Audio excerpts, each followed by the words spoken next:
Yo, what's up guys? Welcome back to my YouTube channel. Kung bago ka lang dito, i-click mo na yung subscribe button at i-hit mo na rin yung notification bell para lagi kang updated sa latest vlog natin. For this video, i-share ko sa inyo kung paano mag-bike overall.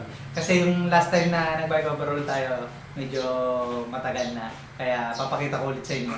May nagdalang customer dito ngayon sa amin, sa bike shop. Ito yung bike niya.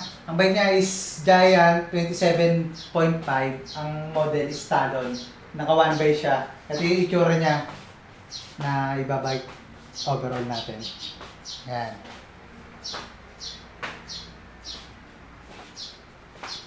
Okay, guys, sa mga nagtatanong sa akin kung ilang buwan o ilang taon bago i-overall yung bike, suggestion ko sa inyo kung daily nyo siyang ginagamit, after 6 months, dalhin nyo na siya sa mga bike shop, sa mga mekaniko nyo para ma-check.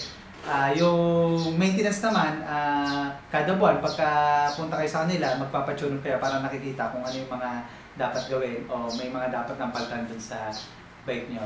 Yung price ng bike overall dito sa bike shop namin, sa Andes Bike Shop, is 600. With, ano na yun guys, with bike wash na yun, kasama na yun. Para talagang bagong-bago lahat. Ipakikita ko sa inyo kung ano yung ginagawa kapag ka bike overall. Babaklasin talaga natin siya lahat. Tara, samahan niyo ako.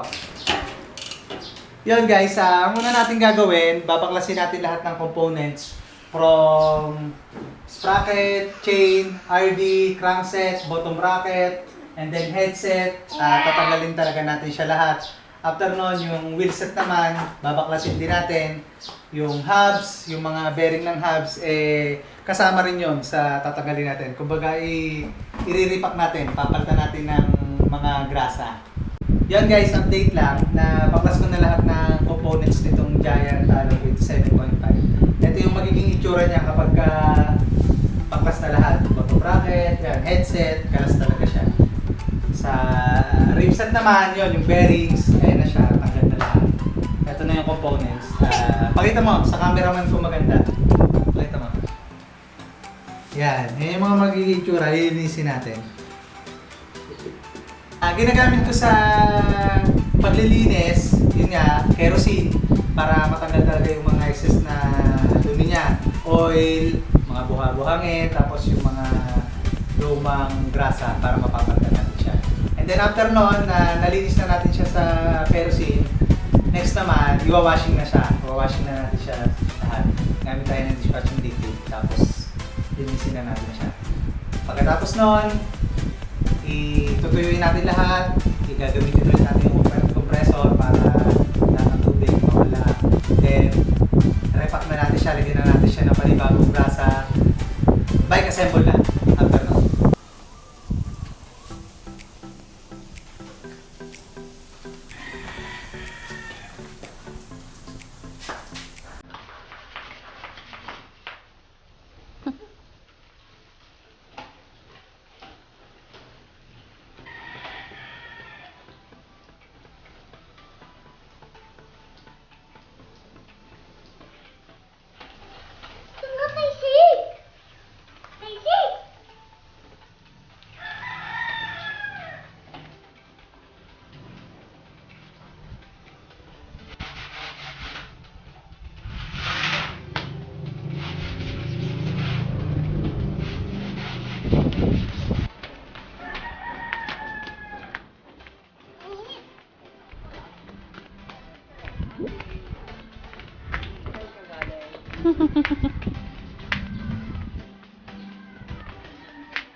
Init na.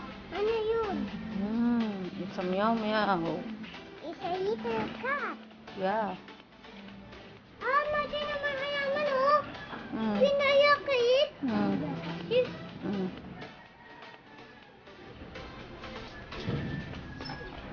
Yan guys, tapos na natin siyang i-bike wash.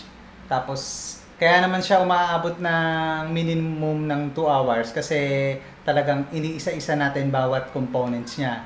Ito yung magiging itsura niya guys kapag nabaklas nyo na lahat ng components. Pakita ko sa inyo.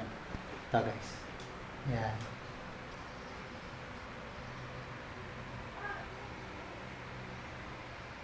frames, tapos yung mga bearing niya. Wala na akong cameraman kasi si Commander, inaasikaso na si Boss Andy, matutulog na kasi tanghali na ngayon. Okay, sa mga bearings guys, makikita naman natin kung alog na siya. Pagka alog na at kinakalawang na, doon na natin siya papalitan. Pero pag maganda pa yung ikot niya, tulad nito, ibig sabihin, regress lang siya, repack, tapos pwede na ulit gamitin. Smooth na ulit siya. Sa mga gustong magpa-bike overall, pumunta lang kayo dito sa bike shop, iwan nyo lang yung bike nyo, o kaya mag-PM kayo sa akin para sa schedule ng bike overall nyo.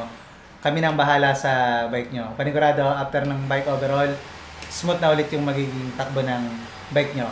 Kung gusto nyo naman guys na gawin ng personal nyo sa mga bike nyo, ang kailangan nyo lang is patient. Kasi syempre, kaya nyo baklasin. Ang problema, baka hindi nyo maibalik. Tapos syempre, kailangan din ng mga tools. Unang-una, yung allen, yan, yung mga... Kung meron naman kayong mga special tools din, pwede. Sundan nyo lang yung ginawa natin kanina. Binaklas natin yung bike, tapos yung bike assemble naman ang susunod natin.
So, ayun na nga guys, na tapos na tayo ng overall. Maraming salamat sir sa pagtitiwala mo sa Andy's Bike Shop. Ready to pick up na yung bike mo.